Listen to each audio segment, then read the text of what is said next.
Good afternoon, welcome to Mitandao first edition.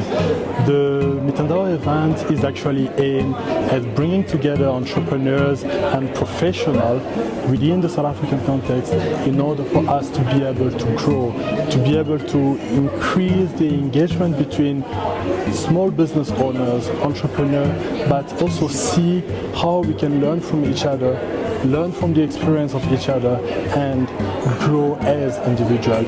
We hope you're going to be able to enjoy the snippet of the event and you are able to interact and learn something after watching this video. Thank you.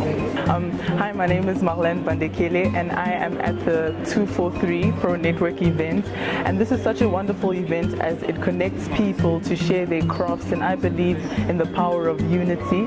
So we look forward to such an amazing event. When hands come together, intertwined in mentorship, forming new relations, we build nations. Like water out of a rock that spills from hunger, we quench poverty with springs of wisdom.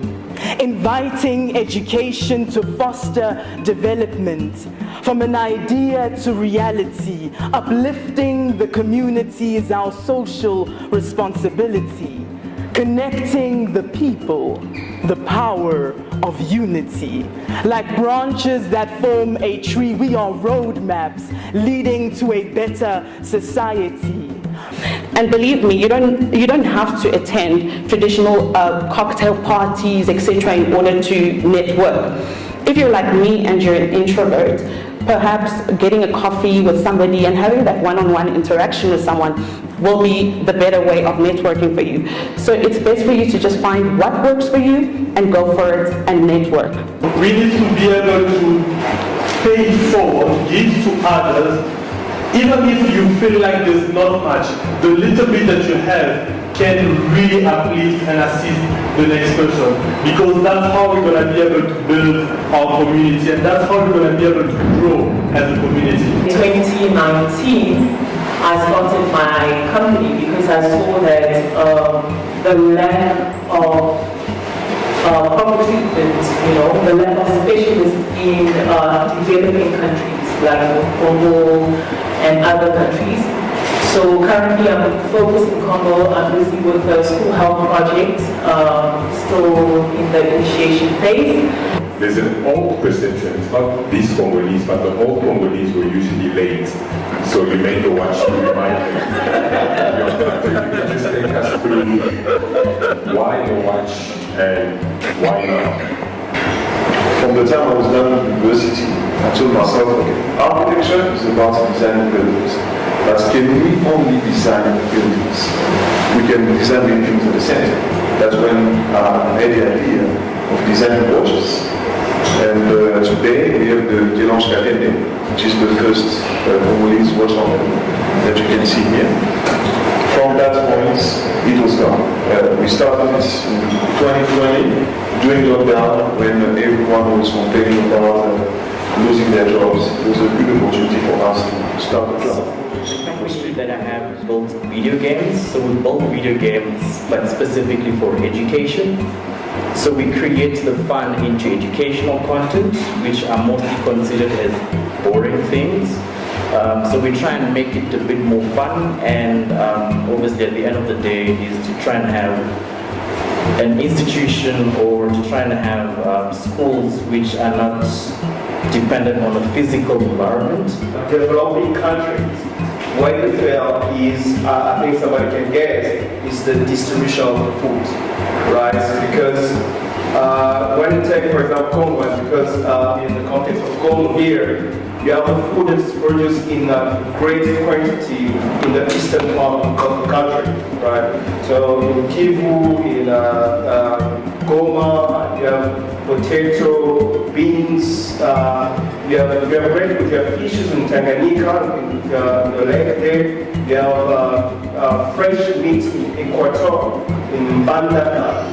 I hope I'm not losing some of you, but it's just to give you an indication. But you will have people in Kinshasa or Lubumbashi dying of hunger. So the problem is distribution. My dream on my side, I was like, no, hey, listen, like I really want to go and study agricultural production and really follow my dreams and my passion. Yeah, because that was the main thing that I had in my heart. And then I studied virus technology because I wanted to help entrepreneurs also do it, because I believe that the market is unlimited, right? So because the market is unlimited, each and everyone in this room can have your own greenhouse basically anywhere in the world, producing your own vegetables, your own fruits, etc., right? So now I designed a firm around that, which is kevinball.com, where I have programs where I can help entrepreneurs start their businesses locally and internationally, right? So we can help you set up from any type of business, right? But like in terms of agriculture, we can help you set up your entire food production on soil, and we can help you set up your entire food production on hydroponics as well. One of the biggest mistakes I made was my first property acquisition. I put in a tenant and I didn't have a lease. So the tenant was in the property and I was going physically to collect money, right? This was in 2006. So I was collecting money, and one day he just decided, look, I don't have money. And I said, no, you're gonna pay. And he said, I don't have money. So I said, well, I'm gonna take you out. And he says, fine, but I'll make sure you are taken out first. Wow. And I didn't have any ground to stand on. I couldn't bring him to court. I couldn't get the police involved because there's no evidence. In the present, I do understand contracts better and clauses, and we know to be cornered. We know how to corner clients. Here in South Africa, when you're working, you have a document, you can buy a property through the bank. But in Congo, you need cash. The bank can't finance you, so you need cash. The principle is partnership. It's very important that you leverage the skills that already exist in your community. You don't have to reinvent the wheel when it comes to certain things, which is why we're very grateful for Bob and 243. That's why I spoke about this exploiting the social capital, because we can. And that's why whenever we go, we organize we organize conferences, and we say there is no banks, people are still surprised. We need to organize that. That is the purpose, and very much purpose of Congo, because we knew there is no support, and we need to organize it. We need to take ourselves out of that system where there is no support.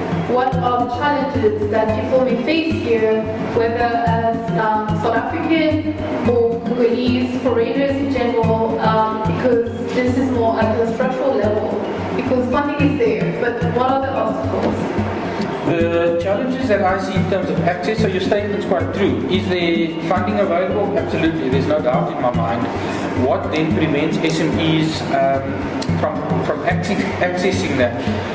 The landscape of finance for SMEs is quite complex in South Africa, and there's an array of funders who have different risk appetite, different industry preferences, different funding ranges, different financing instruments, and different stages of funding that they want to get involved in. Some seek commercial returns, others seek a development impact in terms of job creation, unemployment's a big problem, social upliftment. The secret is really to do your homework on the funding landscape and narrow down the funders that closest matches your funding need. You are a shelf with products that need to be sold, so let's promote an environment where the market flows. Like the wise words of Rolf Ederson and Les Brown, if you build a better mousetrap, the world will beat a path to your door. But if you know marketing, they will sleep outside your house for a product they have never seen. We are the pioneers that must pave a way for future generations to inhabit the land of milk and honey. For sight is the ability to see things as they are, but vision is the capacity to see things as they could be. So, let's begin networking.